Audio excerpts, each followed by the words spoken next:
Bom, pessoal, então falávamos sobre as condições de equilíbrio de um corpo extenso e na última aula a gente falou sobre a condição de equilíbrio, uma das condições de equilíbrio, que é aquela que mantém o estado de movimento translacional. Então, a gente falou o seguinte, olha, uma das condições de equilíbrio é que ele tem que manter o movimento translacional. E o estado de movimento translacional, ele é simbolizado pela grandeza física P, que é igual a mv. Quando eu falo que ele tem que manter, significa que a derivada de P com o tempo, que é a taxa de variação dessa grandeza com o tempo, é zero. Como F resultante, ou seja, a soma de todas as forças, é igual a dp dt, essa condição implica em dizer que o equilíbrio exige que a força resultante seja nula, ou seja, somando todas as forças que agem sobre um corpo, eu tenho que encontrar um vetor zero. Então, isso aqui é uma soma vetorial, significa que é a soma de três componentes. Não significa que ele tem que estar sob a ausência de forças, e sim que todas as forças somadas têm que dar zero. Então, essa é a primeira condição que a gente discutiu na aula. Falaremos agora sobre a segunda condição. Por quê? Eu posso ter uma situação, por exemplo, onde eu tenha uma mesa. Vendo a mesa de cima, tá? Vendo só o tampo da mesa. Então, essa daqui é uma mesa. E aí, alguém empurra a mesa da esquerda para a direita, com uma certa força, vamos supor aqui de 10 newtons, e um outro alguém empurra ela da direita para a esquerda, também com 10 newtons, só que com o sentido oposto. Ora, essa mesa estará em equilíbrio? Como eu tenho duas forças que agem na mesma direção em sentido contrário, o somatório de forças é zero, certo? Certo. Significa que o centro de massa desta mesa, que a algum ponto, se ela for bem simétrica, vai estar bem aqui no meio, ele não vai sair andando por aí. Ou seja, ele estará mantendo seu estado de movimento translacional. Agora pensa na seguinte situação. Essas mesmas duas forças de 10 newtons apontando na mesma direção, mas em pontos de aplicação diferente destes.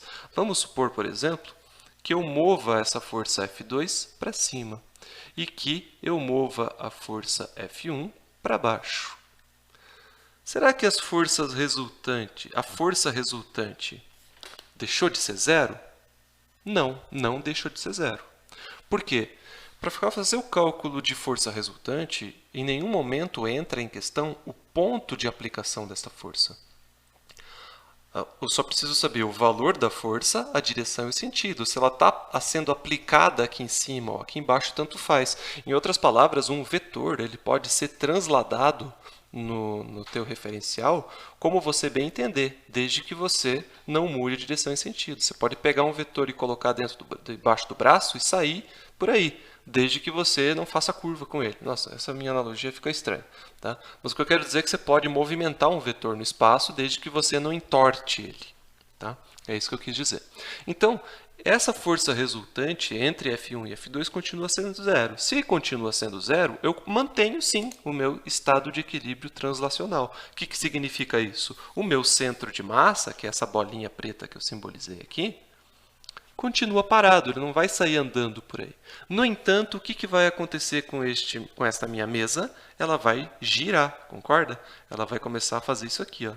Então, apesar de eu manter o meu estado de movimento translacional, o fato de eu ter um corpo extenso, onde o ponto de aplicação da força no corpo é relevante, as dimensões do corpo são relevantes para prever a sua dinâmica, faz com que eu não garanta uma outra condição de equilíbrio, que é a condição de equilíbrio rotacional. E o equilíbrio como um todo tem que satisfazer as duas. Então, para que eu tenha um equilíbrio de um corpo extenso, eu tenho sim que satisfazer essa condição aqui. Somatório de forças é igual a zero.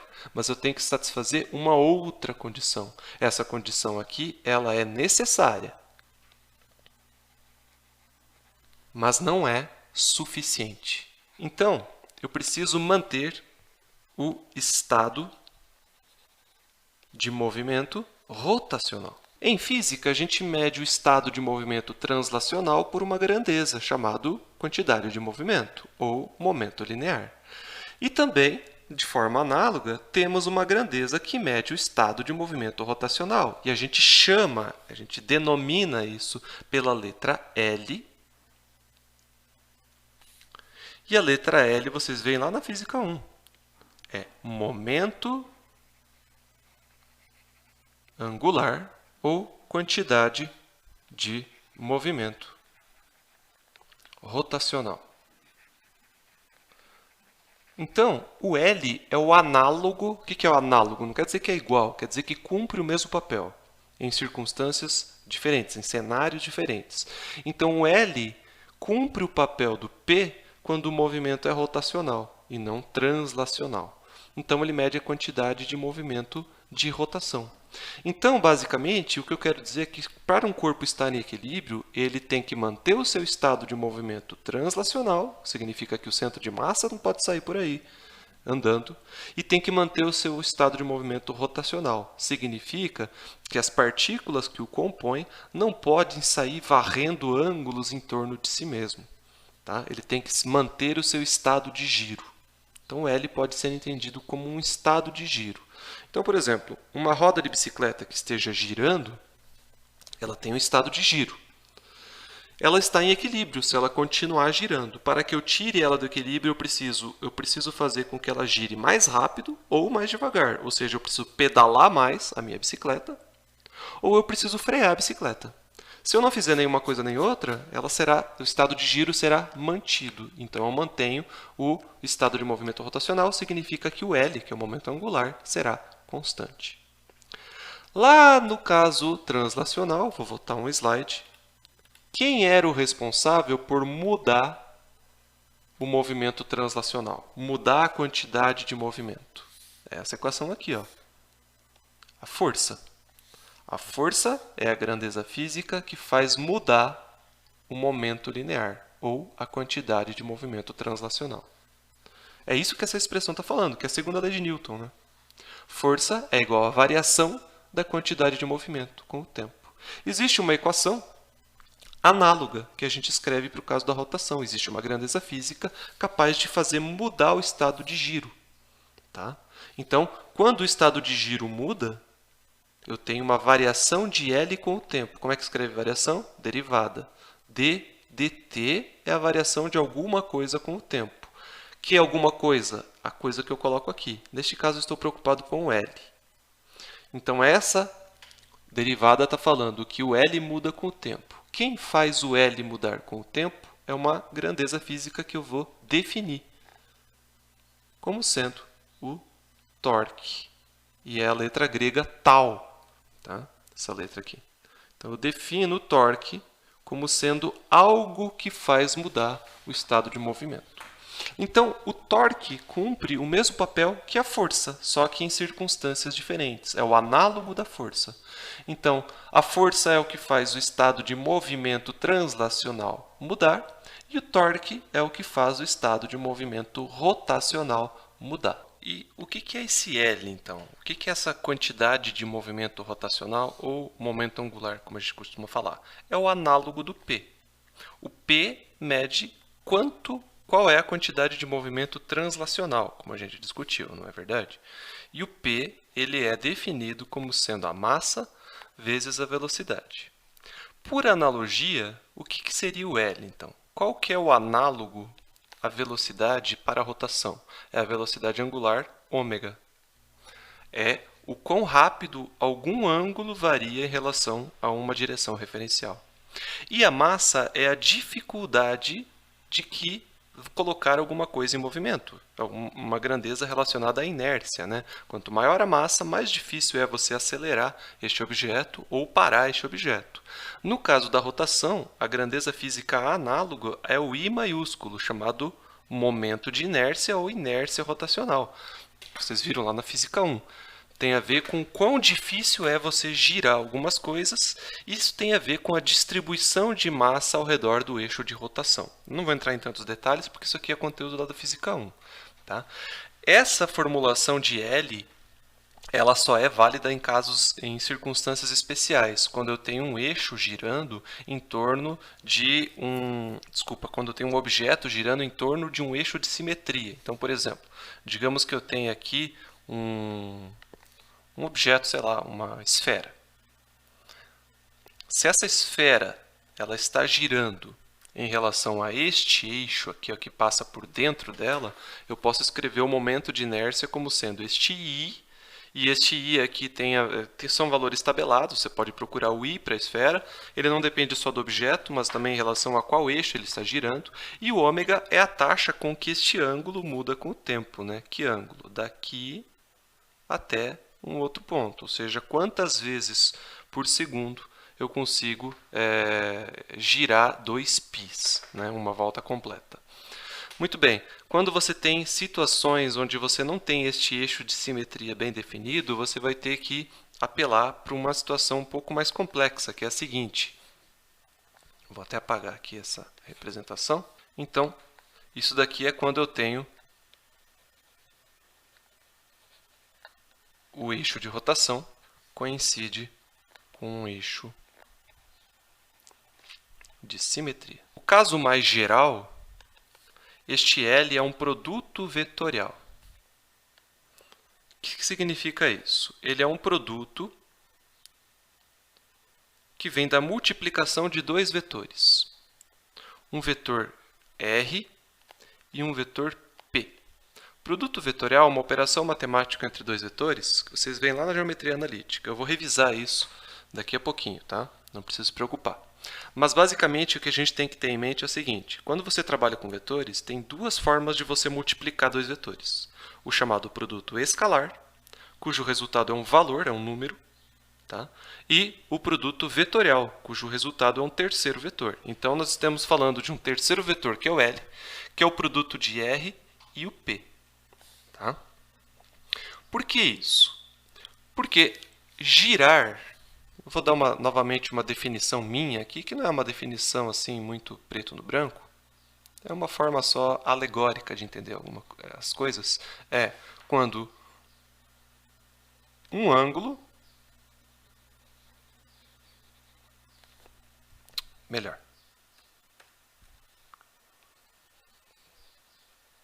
Quando a posição em relação a uma origem percorre um ângulo com o passar do tempo. O vetor posição é o R.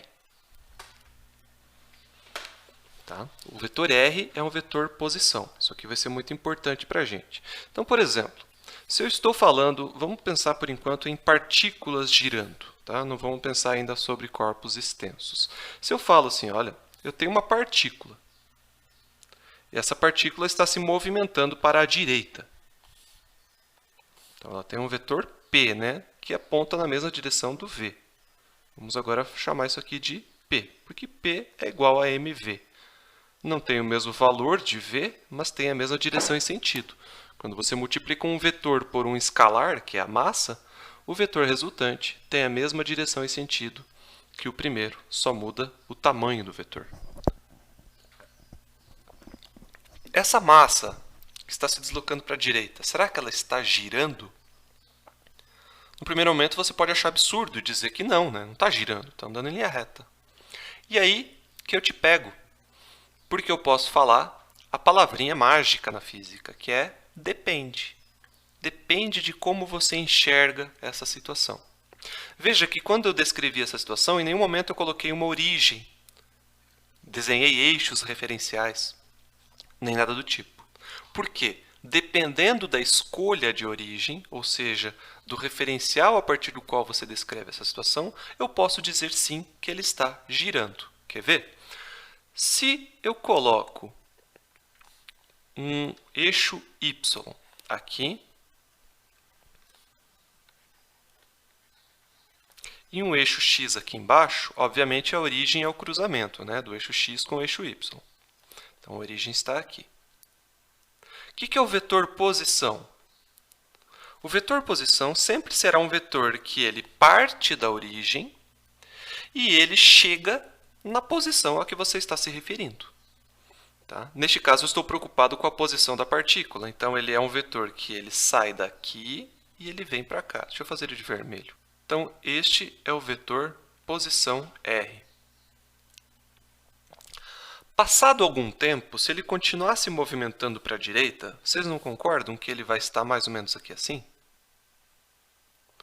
Mesmo que a velocidade não tenha mudado, ou seja, ele continue apontando para a direita, o que vai acontecer com o vetor posição? Ele vai ser maior, isso é uma conclusão óbvia.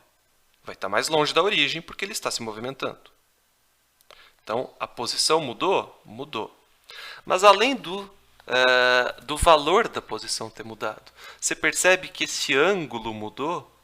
Ele foi diminuindo o ângulo? Ele vai ficando cada vez menor? Eu tinha um θ, esse era o R1, este é o R2, né? Porque não é mais o mesmo R, mudou. Então, este é o θ1 e este é o θ2. Portanto, algum ângulo em relação a alguma direção referencial mudou com o tempo. Essa mudança de ângulo com o tempo é um giro. Então, eu posso dizer sim que essa partícula andando em linha reta está girando. Tudo bem?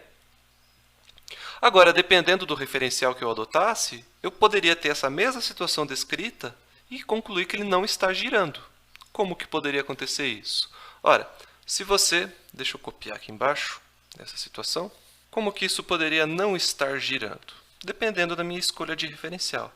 Então, a partir do momento que você escolhe como analisar uma situação, você pode chegar a conclusões diferentes. Ao invés de colocar o meu eixo x lá embaixo, eu posso colocar o meu eixo x aqui, ó, ao longo do movimento. Quando eu faço isso, a minha origem agora está aqui, e os dois vetores R estarão colineares, ou seja, eles não serão os mesmos, ele vai mudando, ele vai ficando cada vez mais longe. Eu tenho um R1 aqui, e depois eu tenho um R2 que vai até lá, né? O R1 não é igual ao R2, mas o ângulo em que eles fazem, que eles descrevem em relação à direção x não mudou, portanto não girou. A mesma situação, só analisada em dois pontos de vista diferentes. Essa é a maior diferença entre os movimentos rotacionais e translacionais. Os movimentos translacionais, mesmo que analisados sob óticas diferentes, têm que chegar às mesmas conclusões. Você tem que concluir que ele está ou não está em uma mudança em equilíbrio translacional. Já o movimento rotacional, você pode concluir que alguma coisa está ou não está girando, dependendo de como você analisa o referencial, de que referencial você analisa a situação. Tá? Da mesma maneira, você pode chegar à conclusão que esse estado de movimento, este momento angular, está mudando ou não. Tá? Mas de uma forma matemática e não visual, como que a gente pode concluir, então, que este cara analisado dessa forma tem rotação, portanto, ele tem momento angular, e este não tem? Porque o momento angular definido como R vetorial P, que a gente escreveu lá no slide anterior, ele obriga três coisas para que L não seja zero. Primeira coisa que eu tenho que ter para que L não seja zero: a posição em relação a uma origem tem que ser não nula, ou seja, o R tem que ser diferente de zero. Ele não pode estar em cima da origem. Ele não pode estar parado em cima da origem. Ele pode até começar o movimento em cima da origem, mas à medida que ele se movimenta, este R tem que ir mudando. Além disso, ele tem que ter velocidade, ele tem que ter P, ele tem que ter momento linear. Mas além dele ter que ter R diferente de zero e P diferente de zero, esse produto entre os dois tem que ser não nulo. E isso acontece no produto vetorial quando eles podem definir um plano. Dois vetores só conseguem definir um plano quando eles não estão sob a mesma linha. Eles não estão sob a mesma direção. Por quê? Se você analisa essa situação aqui, ó, Qual é o plano que o R e que o P definem, tanto nesse primeiro caso, quanto depois ele estava um pouquinho mais longe? O plano definido é o plano que você está me assistindo.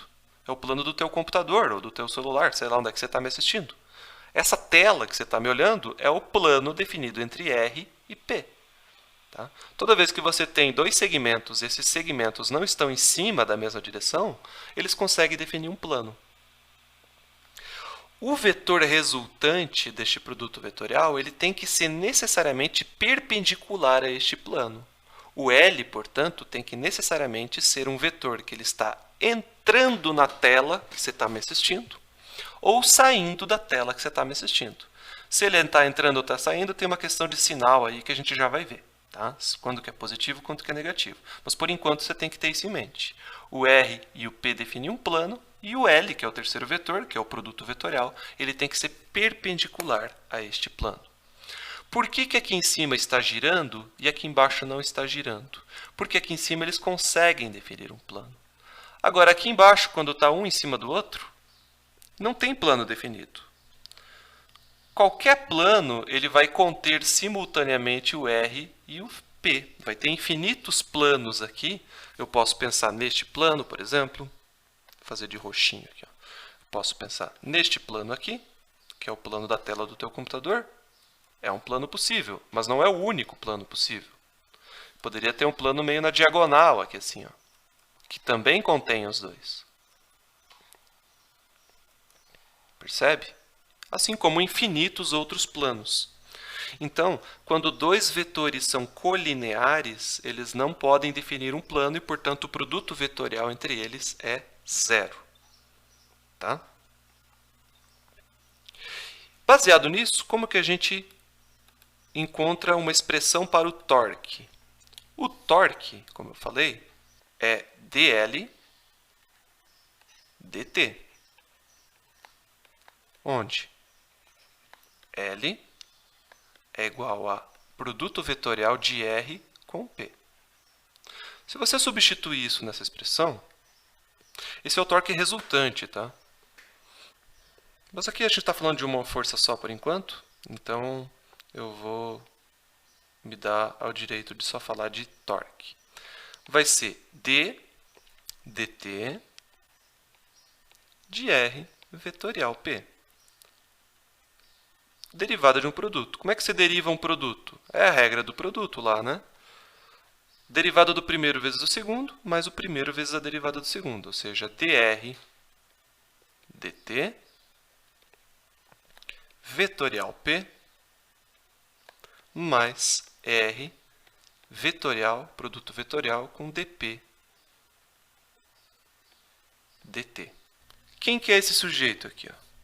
dr dt. R é a posição, certo? Derivada com o tempo é a taxa de variação com o tempo.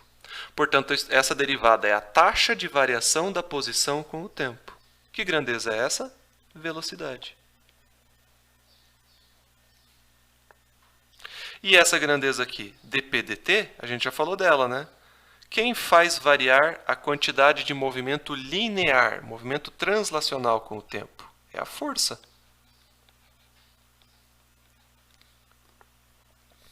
Então, o torque vai ser o produto vetorial de V com P mais o produto vetorial de R com F. Só que tem uma simplificação aqui. Este produto vetorial, primeiro, é zero. Por que ele é zero? Porque V e P são dois vetores que, independente da situação, independente do referencial, independente de qualquer coisa, sempre estarão apontando na mesma direção e sentido. Porque P é igual a mv. Né? Como P é igual a mv, mesmo que não sejam dois vetores iguais, eles sempre estarão apontando na mesma direção e sentido. Se eles estarão sempre apontando na mesma direção e sentido, eles sempre serão vetores que estarão sob uma mesma linha, apontando para o mesmo lugar. Portanto, não definem plano. Se não define plano, o produto vetorial deles é zero. Então, significa que o torque é igual ao produto vetorial de R com F. Então, para que eu tenha torque, que é o que faz... A força é o que faz andar. E o torque é o que faz girar. Tudo bem? Estamos de acordo nesse aspecto? O torque desempenha um papel muito parecido com a força na dinâmica, só que em cenários diferentes. Se você quer que alguma coisa ande, você empurra, você faz força. Se você quer que alguma coisa gire, você faz torque, você torce. Tá? É assim que você abre a torneira da tua casa. Dependendo da torneira, tem umas que são de botão, né? Mas se for uma torneira de rosca, você faz torque. Para abrir a maçaneta da tua casa, você faz um torque. Para você desparafusar alguma coisa, você faz um torque. Porque é isso que faz girar. E fazer girar significa que você tem que aplicar força a uma determinada distância do eixo de rotação, que é o R, e você tem que aplicar uma força nessa distância. Então, é isso que essa equação está falando. Então, a segunda condição de equilíbrio, ela vai falar o seguinte para a gente. A primeira, só relembrando,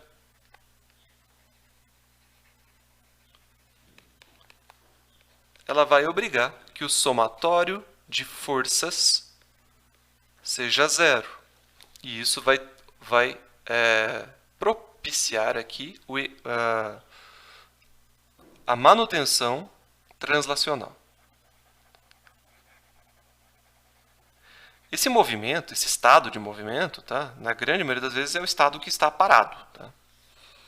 Eu só estou falando de movimento porque, teoricamente, o movimento uniforme também é um estado de equilíbrio. Mas, para todos os casos aqui, o estado de equilíbrio é parado, ou seja, o centro de massa dele está parado. Tá? A segunda condição vai obrigar que o objeto não gire, não tombe, basicamente. O objeto que vai aparecer nos nossos exercícios, ele tem que ter o somatório de torques iguais a zero. Deixa eu só apagar isso daqui para não causar confusão. Vai ficar muito embaçado. Vou escrever de uma forma mais simplificada. A primeira condição vai fazer com que o objeto não ande. Tá? Bem tosco essa minha definição. O que é não andar? O centro de massa dele não sai vagando por aí. E a segunda condição vai obrigar que o objeto não tombe. Entenderam? Então a gente vai obrigar isso. Como eu falei, é uma soma de vetores. Os vetores têm 3 componentes. Então aqui eu tenho 3 equações escondidas dentro de uma. E outras 3 equações escondidas dentro de outra. Então você vai ter um total de 6 equações nessa teoria. Se você tem 6 equações, você teoricamente teria condições de me responder 6 perguntas. Ou seja, encontrar 6 valores para mim. Aí você já deve estar pensando em desistir da disciplina, né? Mas calma, calma. Porque nós trabalharemos só com coisas simples aqui. Então veja só, nossos problemas serão sempre bidimensionais. As forças estarão distribuídas no plano XY, que vai ser o plano do papel que você vai resolver o exercício, ou o plano da tela do teu computador. Então, aqui nessa primeira situação, você não vai ter 3 equações, você vai ter 2. Você vai ter a somatório das forças em x e em y. Se você só vai ter forças em x e em y, você só vai ter uma opção para o torque. Ele estará apontando perpendicularmente ao plano que você vai resolver o exercício. Então, o torque ele só vai poder ser positivo ou negativo. Tá? Então, você vai ter, na verdade, 3. De 6, a gente parte para 3. 2 equações aqui. Você vai ter somatório de forças em x igual a 0. Somatório de forças em z igual a 0. E somatório de torques que estarão nos nossos exercícios aqui, todos na direção z, 0. Então, essas serão as 3 equações que você vai ter disponível para responder os exercícios. As 3 primeiras vão obrigar que o corpo não ande e a última vai obrigar que o corpo não tombe. Quer ver uma situação? Veja, digamos que você tem uma tábua e você coloque 2 apoios aqui embaixo dessa tábua.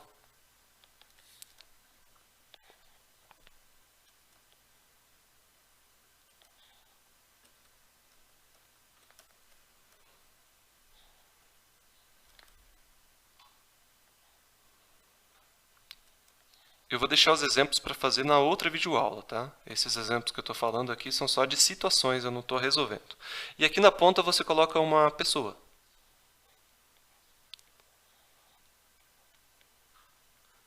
Se você se preocupa só com as duas primeiras equações, você vai encontrar o seguinte, essa tábua, pensando na tábua como objeto em equilíbrio que você quer manter, tá? Deixa eu fazer ela mais grossa, só para salientar aqui. Eu quero que a tábua fique em equilíbrio. Significa que eu não quero que ela ande e não quero que ela tombe. Se você garantir o equilíbrio de forças, você vai concluir o seguinte, olha, eu tenho o peso da tábua apontando para baixo.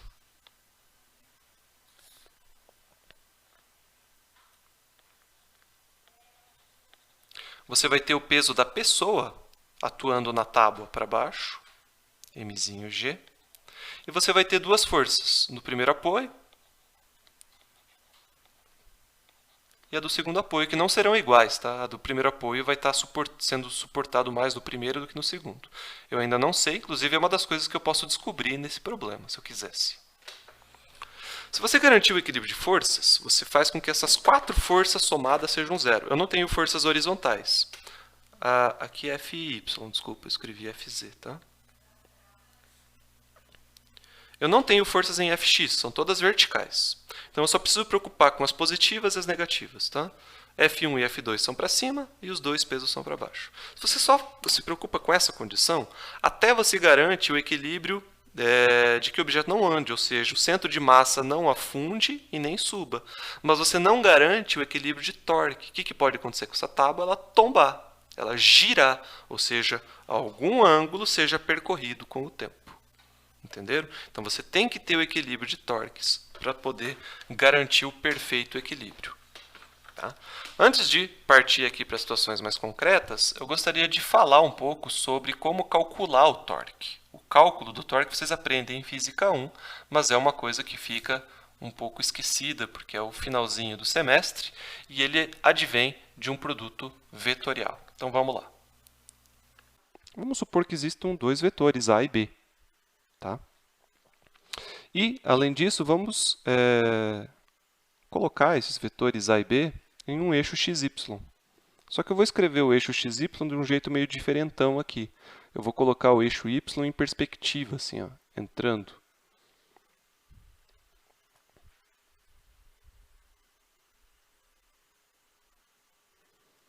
Então, este é o eixo Y. E aqui eu tenho o eixo Z, como se fosse o canto de uma sala, tá?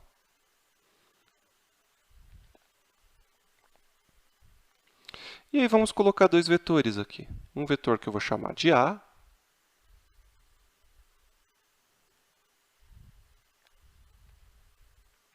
e um vetor que eu vou chamar de B. Veja que nem A e nem B estão alinhados com x ou y. No entanto, tanto A quanto B, pelo menos eu tentei representar, estão no plano XY. Eles não têm componentes na direção vertical aqui, que seria o Z. Tá?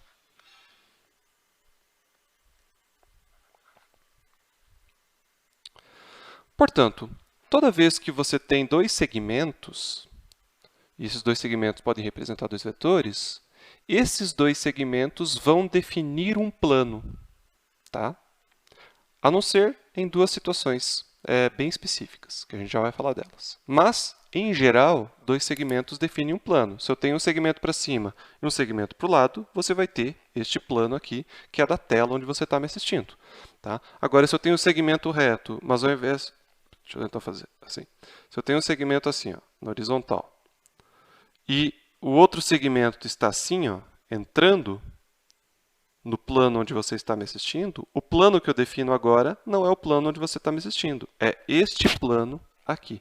Então, dois segmentos quase sempre definem um plano. E o produto vetorial de A com B vai dar origem ao vetor C, cuja direção e sentido será aquela perpendicular ao plano definido por A e B. Ou seja, esse vetor A e B definem um plano aqui, que é o próprio plano xy, e o vetor c necessariamente tem que ser perpendicular a este plano. Então, você vai ter o vetor c nessa situação ilustrada apontando na direção z. Por que isso? Porque necessariamente um produto vetorial dá origem a um vetor que é perpendicular simultaneamente a A e a B. Então, eu tenho 90 graus com B. Vou tentar desenhar aqui. 90 graus com B e 90 graus com A também. Então, ele faz 90 graus com A e com B. Então, um produto vetorial ele sempre vai ser perpendicular simultaneamente aos dois vetores que deram origem a ele. Tá? E como que você calcula o valor de C, o módulo dele, o quanto ele é intenso? Ora, se você souber, se você não está preocupado em representar vetorialmente ele, se você quer saber o valor dele, o módulo de C é obtido da seguinte maneira. O módulo de um vetor pode ser só a letra sem o símbolo de vetor, mas eu coloco os dois traços verticais de módulo para evidenciar que eu estou falando de módulo. Tá? Então, é o módulo do vetor A multiplicado pelo módulo de B, simplesmente. Agora é um produto simples de multiplicação de valores. Multiplicado pelo seno do ângulo entre A e B. Qual é o ângulo entre A e B? Seria este ângulo que eu vou representar aqui, ó. Este ângulo θ aqui, ó. A partir dessa definição, você consegue concluir que, lembra que eu falei que nem sempre dois segmentos definem um plano? Em geral, eles definem, mas vai ter duas situações onde eles não definem. E nessas situações, eu não tenho, então, uma direção perpendicular ao plano, porque eu não tenho plano. Tá? Desculpa o barulho, gente. Então, se eu não tenho plano, quando que C vale zero? Quando esse seno valer zero. E o seno de qual ângulo é zero? Quando este ângulo valer zero ou quando esse ângulo valer 180. Portanto, dois vetores que apontam na mesma direção, mesmo que tenham valores diferentes, portanto, eu tenho A e eu tenho, ou a partir daqui, ou pode ser mesmo que eu tenha aqui este B. Lembra, o vetor é um bicho que você consegue transportar ele, sem com que ele perda o seu significado. Onde é que foi parar? Não sei. Então, você pode pegar esse vetor e sair passeando com ele. Então, eu poderia... Aqui é a mesma situação. Tá? Aqui são todas situações onde eu tenho um ângulo zero. Eu tenho 0 graus entre A e B. Então, nessa situação aqui, onde A e B são, a gente chama que eles são colineares, porque eles estão sobre a mesma linha. Pode ser assim, pode ser aqui, pode ser embaixo. Quando eu tenho vetores colineares, você vai ter uma situação onde θ é igual a zero. Se θ é zero, eu não consigo definir um plano entre eles. E se eu não consigo definir um plano, o produto vetorial de A com B é nulo. Essa é a primeira situação, onde dois segmentos não definem plano. Outra situação é quando eles valem 180 graus. E quando dois vetores vão ter um ângulo de 180 graus entre eles? Quando eles forem de sentidos opostos. Quando o vetor B for, por exemplo, assim.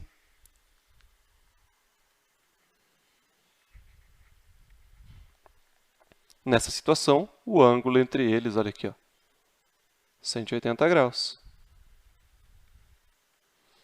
Então, essa é uma das situações. E não precisa ser exatamente nessa disposição, tá? Se eu pegar aqui a minha ferramentinha de recorte,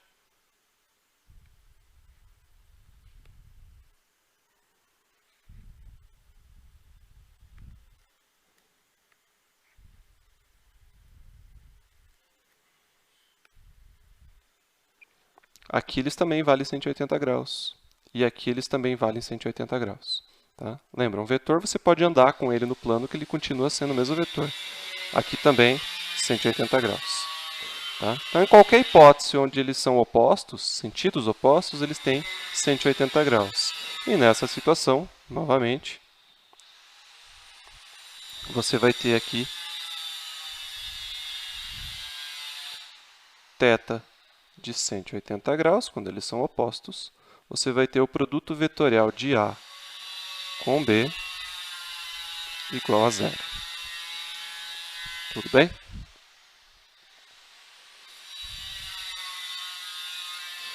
Eu estou interessado no vetor mesmo. Eu quero obter esse produto vetorial em termos de componentes. Eu tenho um vetor A escrito em termos de AX vezes aqueles versores, lembra? AX vezes I, AY vezes J, AZ vezes K. E eu tenho a mesma coisa para B, e aí eu quero escrever o C. Como é que a gente obtém isso? Também vocês viram já lá nas aulas de álgebra, né? Que se este A, aqui ele tem só componente x e y naquela ilustração, mas vamos supor um caso mais genérico, onde eu tenho A definido como uma componente escalar x no versor I, mais uma componente escalar y no versor J, mais uma componente escalar z no versor K. E eu tenho aqui o vetor B, a mesma coisa, só que com as suas componentes B's.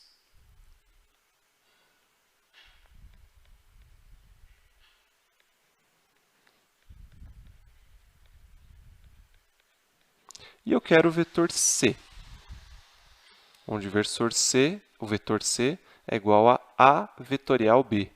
Como é que eu faço isso? Eu monto uma matriz, lembram? Essa matriz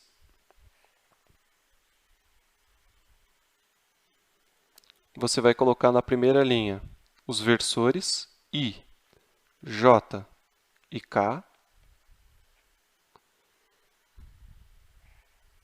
Segunda linha, as componentes do vetor A, AX, AY e AZ. E na terceira linha, BX, BY e BZ. O vetor C é simplesmente o determinante dessa matriz. Matriz 3 por 3, como é que você calcula o determinante? Repete as duas primeiras linhas aqui embaixo, I, J e K, e a X, a Y e a Z. E aí você faz os produtos aqui das diagonais. Esse vezes esse, menos as diagonais contrárias, esse vezes esse. Lembram? Tá? Depois se reúne todo mundo que multiplica o izinho, todo mundo que multiplica o jzinho, todo mundo que multiplica o kzinho. Tá? Eu vou fazer um pequeno corte aqui no vídeo, porque eu já tenho essa é a vantagem de videoaula, né? Não precisa perder muito tempo. Eu já fiz esse trabalho de fazer essas multiplicações e agrupar eles nos seus produtos comuns. Tá? Então, tcharam, foi assim que ficou esse agrupamento.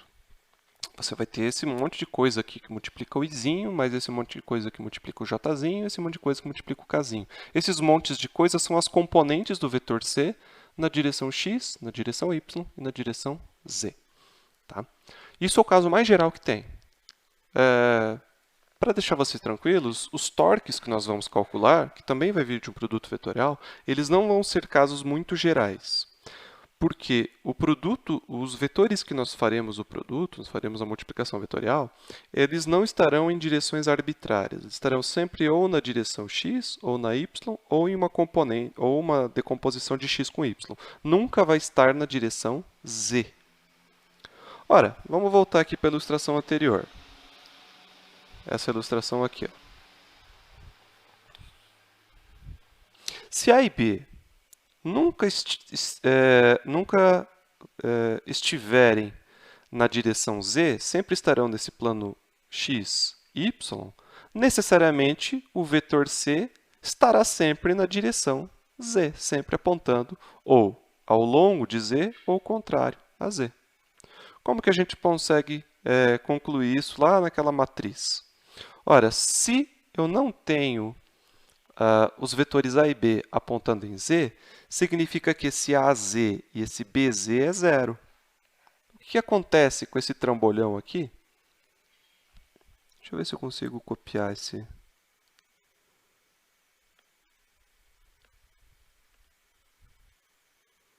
Copiar eu não consigo, mas eu consigo riscar em cima dele.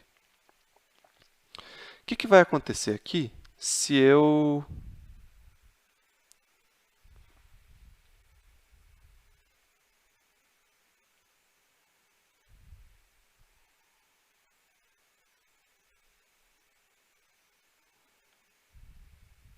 Não, não é assim não.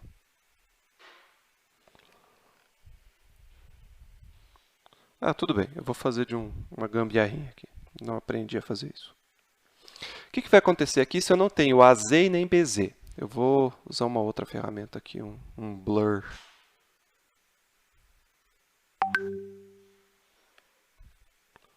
Ora, se eu não tenho esse AZ e eu não tenho esse BZ, eu também não tenho este cara aqui. E eu também não tenho... Cadê o BZ aqui? Não, só isso. Então, o que vai acontecer com esse produto? Eu não tenho BZ, eu não tenho AZ.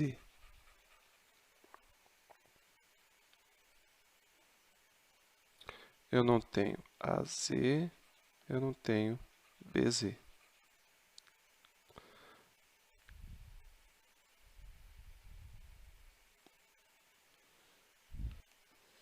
Então, se eu não tenho este cara, não é como se eu só sobrasse isso. Na verdade, isso daqui vale zero, né? Isso daqui vale zero. Portanto, todo este termo aqui vale zero. Tudo isso aqui vale zero. Mesma coisa aqui, ó. Isso aqui vale zero. Gente, ficou bem confuso aqui. Eu vou voltar tudo. Então, vocês vão se atrapalhar. O que vai acontecer aqui? Ó? Esse cara vale zero. Este cara vale zero. Portanto, vai ser 0 menos 0.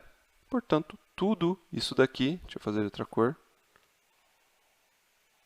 todo este termo aqui vai valer zero. Aqui embaixo, este cara aqui vale zero e este cara aqui vale zero. Conclusão, todo este retângulo aqui vale zero também. Portanto, você só vai ter este sujeitinho aqui diferente de zero.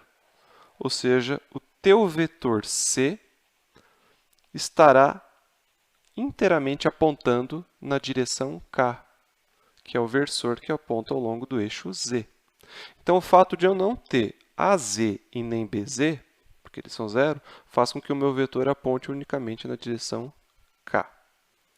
Tudo bem? E os nossos problemas que nós vamos resolver aqui, não precisaria ser assim, tá? Mas por ser uma disciplina introdutória, a gente só vai adotar situações onde os vetores R e F estão no plano, no mesmo plano. Só que aqui, o plano onde a gente vai resolver o exercício é o plano da tela que você está me assistindo, ou quando você for fazer no teu caderno, é o plano do papel. Tá? Então, como que funciona isso? Digamos que você tenha um corpo rígido, eu vou representar aqui por uma haste.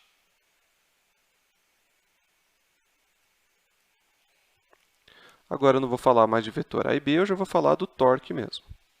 Eu falo, tem uma haste aqui. Eu não vou falar que ela está em equilíbrio, mas eu posso falar o seguinte, eu aplico uma força aqui, eu pego nesse ponto aqui e eu empurro ela para cá. Aplico uma força. E é a única força que existe, não tem outra força, ele não tem peso, porque, sei lá, ele está em cima de uma mesa. Essa força aqui seja de 10 newtons.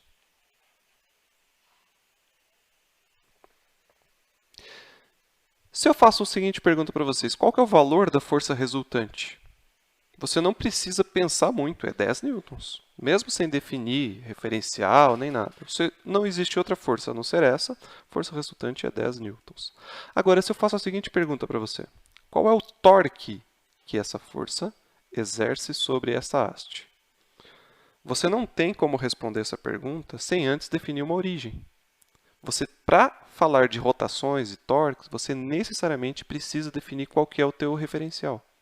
Por que isso é tão importante? Porque o torque tem a ver com F, mas tem a ver com R. Lembra?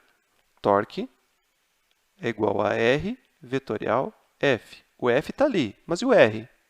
Qual é o vetor R aqui? O vetor R é um vetor que vai da origem do teu sistema de referência até o ponto de aplicação da força. Se você não define qual é a origem, você não sabe qual é o R. E a origem ela é arbitrária. Você pode considerar a origem aqui, por exemplo. E aí o vetor R seria este vetor que eu vou traçar agora. Este seria o vetor R, para aquela origem ali. Ou, se você quiser, você pode colocar a origem aqui. E o vetor R seria este vetor aqui. Tá? Normalmente vai ter algumas escolhas que vão tornar os exercícios mais simples e outras mais complexos. Eu vou dar as dicas quando a gente for fazer os exemplos. Tá? Mas a questão é, a resposta final do exercício nunca vai depender dessa escolha. Tá? Nunca vai ter uma escolha que vai tornar o exercício impossível de ser resolvido ou que a resposta seja diferente. No entanto, o valor do torque, esse sim vai mudar. Tá? O torque para aquela origem que eu considerei anteriormente vai ser diferente do que se eu considerar aqui. Tá? Então, vamos só fazer aqui. Então. Vamos supor que a origem considerada está aqui. Ó. Sendo assim, se a origem está aqui, o eixo y, vamos considerar o eixo xy como sendo o plano em que você resolve o exercício. Então, este é o eixo y, este é o eixo x. E o vetor r nada mais é do que um vetor ao longo desta haste até o ponto de aplicação da força. Este é o vetor r. Claro, para calcular esse torque eu teria que dizer qual é essa distância. Tá? Você tem que saber qual é essa distância aqui, e não só isso, você tem que saber o ângulo que ele faz. Tá? Eu não precisaria necessariamente dizer qual é este ângulo aqui. Você poderia dar um outro ângulo, você teria que usar trigonometria. Poderia dar este ângulo aqui, e aí você teria que fazer uma trigonometria para encontrar qual é este ângulo aqui. Mas tudo bem, vamos deixar isso stand-by por enquanto. Tá? Neste caso aqui, caso eu esteja preocupado somente com o módulo do torque, eu teria, vamos supor que este R seja de 2 metros, e essa força de 10 newtons. O módulo do torque vai ser o quê? O módulo de R, que é 2, o módulo da força, que é 10, multiplicado pelo seno do ângulo entre os dois. Qual ângulo? Veja que eu tenho dois ângulos, né? Se você prolonga o R, e vamos supor que este ângulo aqui seja de 60 graus, você pode supor que o ângulo entre os dois é 60, ou este outro ângulo maiorzão aqui, que é o complemento de 60, que seria 120, né? Qual dos dois você usa? O seno de 60 ou o seno de 120? A resposta é, tanto faz. Faz na calculadora. Seno de 60 e seno de 120. Seno de 60. Menos 0,30. Seno de 120. Espera que a calculadora está em radianos. Deixa eu colocar em graus. Seno de 60. 0,86. Seno de 120. 0,86. Tá? Claro que os ângulos são iguais, mas o seno deles é. Tá? Eventualmente, pode ser que este não seja igual. Aqui vai acabar sendo. Quando você pega um ângulo maior do que 180 graus, aí vai dar um sinal negativo. Mas como eu estou considerando o módulo, você nunca vai considerar negativo. Sempre vai ser positivo. Portanto, para garantir, sempre considere o menor dos ângulos. nem que você tenha que prolongar um dos vetores. Neste caso aqui eu prolonguei o R. Considere sempre aquele que fica mais bicudinho, um ângulo mais fechadinho. Então, neste caso, é o seno de 60 graus. Então, fazendo este cálculo aqui, nessa minha situação, não está em equilíbrio, porque eu não tenho outro torque a não ser esse, ou seja, nessa situação aqui, a haste iria girar sim, 2 vezes 10 vezes seno de 60, você teria um torque aqui de 17,32. Qual que é a unidade de torque? É Newton vezes metro. Tá? Essa é a unidade de torque, isso pode causar uma confusão, porque força vezes distância também pode ser trabalho, e aí seria joule. Mas aqui não é joule, apesar de também ser Newton vezes metro. Tá? Essa unidade é muito utilizada aí. Se você olhar o manual de um carro, por exemplo, ou de uma moto, quando ele te dá a informação de torque para cada marcha, ele vai te dar essa unidade de Newton vezes metro. Tudo bem? Por que o torque de cada marcha? Porque é justamente a força que faz as rodas girarem. Na verdade, não é bem a roda, mas assim o volante do motor. Tá? Não o volante que você dirige, mas o motor tem lá uma parte que está rodando dentro dele e é o torque que é feito sobre este volante. Que, grosso modo, assim, bem grotescamente, apesar de algumas perdas, acaba sendo transferido para as rodas do carro. A roda que faz a tração, né? Mas tudo bem, isso é um parênteses. Então, se eu não tenho torque diferente de zero, significa que essa barra vai girar, tá? Em torno dela mesma. Só lembrando aqui, eu não vou apagar o que eu já fiz, mas eu tenho uma haste assim.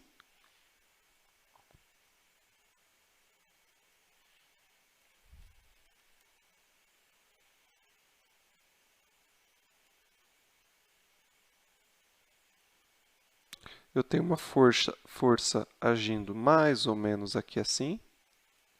Então, você consegue intuitivamente perceber que em torno desta origem, porque agora eu estou definindo uma origem, vai ter uma certa rotação em torno dessa origem, porque o torque em torno dessa origem, que eu escolhi, não é zero.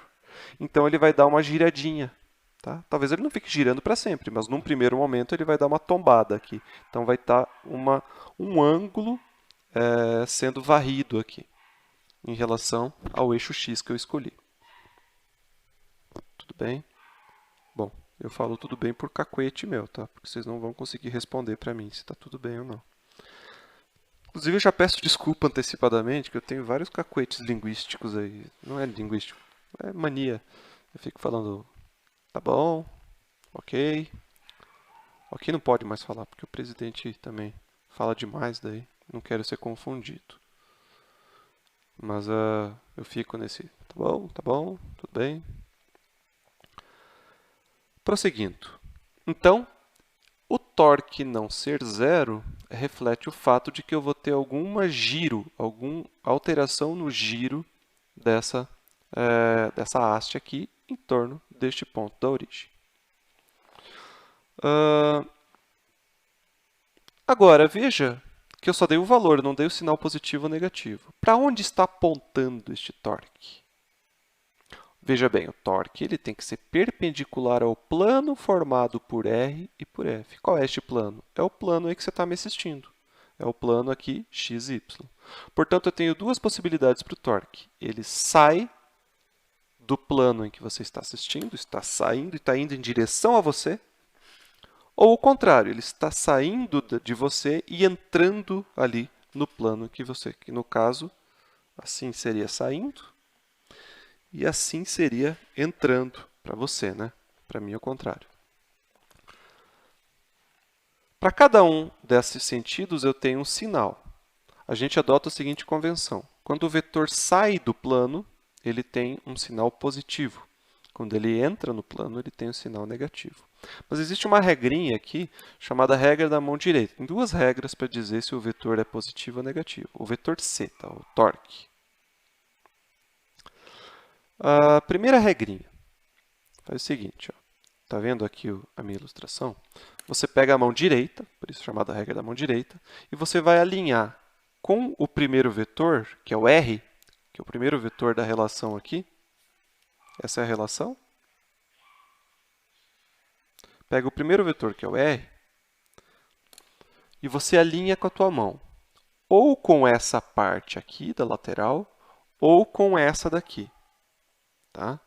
Uma dessas duas opções vai dizer qual é o vetor f. Então, ou assim, ou assim. Qual das duas? Aquela que permita você fazer um movimento de tapa. Você fazer isso daqui com a tua mão. E esse tapa que você der, os teus dedos passem a se alinhar com F. Então, para mim, é que vai ficar invertido por causa da câmera, tá? Mas, enfim, se eu faço isso aqui, ó, tente alinhar essa parte da tua mão com o R. Quando você dá o tapa para o F, não dá, né? Não dá. Com a mão direita, tá? Não vai trocar a mão. Só se você virar para o outro lado, no sentido de quebrar os dedos, tá? Não tentem fazer isso. Tá? Então, para que isso seja possível, você vai ter que alinhar com essa parte da mão. E aí sim você dá a viradinha aqui com os dedos e você consegue fazer esse movimento. Tá, e o que tem a ver com o torque? O torque é para onde aponta o dedão. Então, quando você faz isso, o dedão está apontando para dentro do plano onde você está me assistindo. Você está vendo o meu dedão saindo do plano, mas é por causa da... estamos em lados opostos da tela. Tá? Mas faça isso você. Pode causar um pouco de confusão, tá? E a boa notícia é que não precisa usar essa regra. Tem uma outra regra que eu até prefiro, que é o seguinte. Sem fazer movimento com mão nenhuma. Aqui você tem o F, certo? Como que você faz para determinar o sentido, o sinal do torque? Você supõe que essa origem, ela não é, mas supõe como seja um ponto de rotação, como se você tivesse pregado essa haste aqui nesse ponto, tivesse colocado ali um pivô em torno do qual ela fosse permitido girar. E você supõe que não existe mais nenhuma força. Neste caso, de fato, não existe mais nenhuma força. Estou considerando só uma força. Mas vai ter situações onde vai ter uma distribuição de forças. Então, esquece todas as forças. Se preocupe só com aquela força que está gerando o torque. E use a sua imaginação, como diria o Bob Esponja, para determinar, para responder a seguinte pergunta. Caso só houvesse a força F, essa haste giraria em torno da origem de forma horária ou anti-horária? Tá? Essa é a pergunta que você tem que fazer. Se a resposta for horária, o torque é negativo.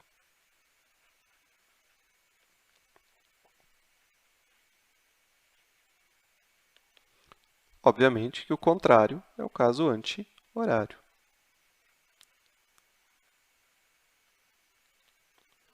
O torque é positivo. Neste caso aqui seria horário e negativo.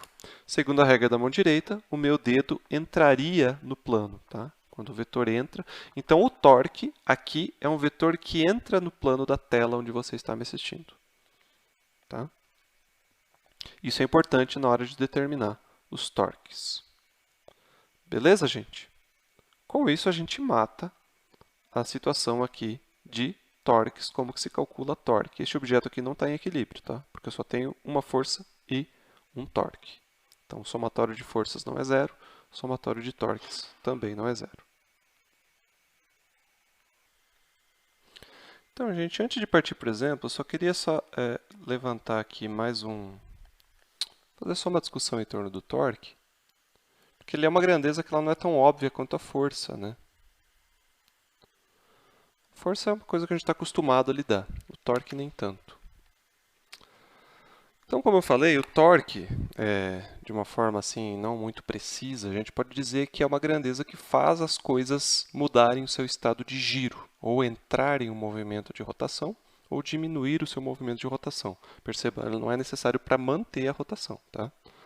A rotação, se não houver torque, de nenhum jeito ela seria, teoricamente, mantida por toda a eternidade. Tá? As coisas só não giram para sempre porque você tem o torque da força de atrito. Então, torque tem a ver com força, mas não é força. Então, suponha que você tenha aqui um parafuso sextavado aqui. Deixa eu ver se eu consigo desenhar. Está aqui o meu parafuso. Você coloca aqui uma chave né? E você precisa gerar um torque. Neste caso aqui, o torque que você tem que gerar é em torno da origem que coincide com o parafuso.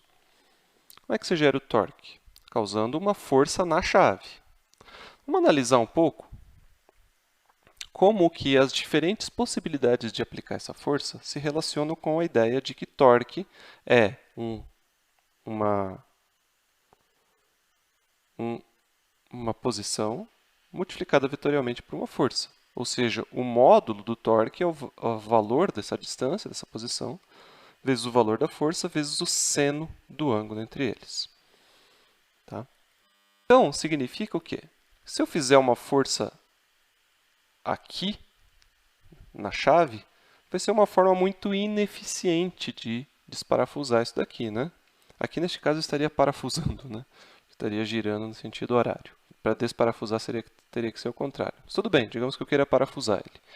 Então, seria uma forma muito ineficiente. Por quê? Em relação a essa origem, olha onde é que é o vetor R aqui. Ó. Este é o vetor R, certo? É um R muito pequenininho. Se o R aqui é muito pequenininho, quer dizer que eu causo um torque muito pequeno. Eu tenho que fazer uma força muito grande para gerar um torque não muito grande. Tá? Então, a forma mais eficiente de você causar esse torque seria aumentar o R, ou seja, colocar o ponto de aplicação dessa força o mais longe possível do pivô aqui que você quer causar a rotação, que no caso é a origem do meu eixo. Neste caso aqui, você vai ter um R bem maior. Então, quanto maior for essa distância, maior o torque. E o ângulo? O ângulo aqui neste caso seria esse. Percebe que não é o ângulo mais inteligente a ser escolhido? Qual que seria o ângulo que é o cúmulo da ineficiência? Seria um ângulo tão besta que você fizesse essa força sobre a chave que ele seria esse aqui. Ó. Você fica, digamos, você nunca usou uma chave de nada e nunca nem pensou como é que usa e você faz essa força aqui. Seria uma coisa bem besta a se fazer, né?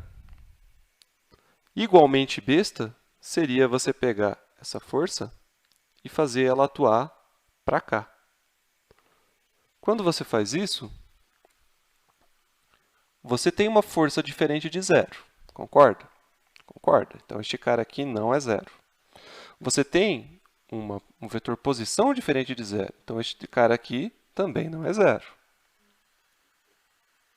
Ué, mas se eu tenho força e eu tenho distância até o ponto de rotação, por que eu não tenho torque? Por causa desse danado desse ângulo aqui. Ó.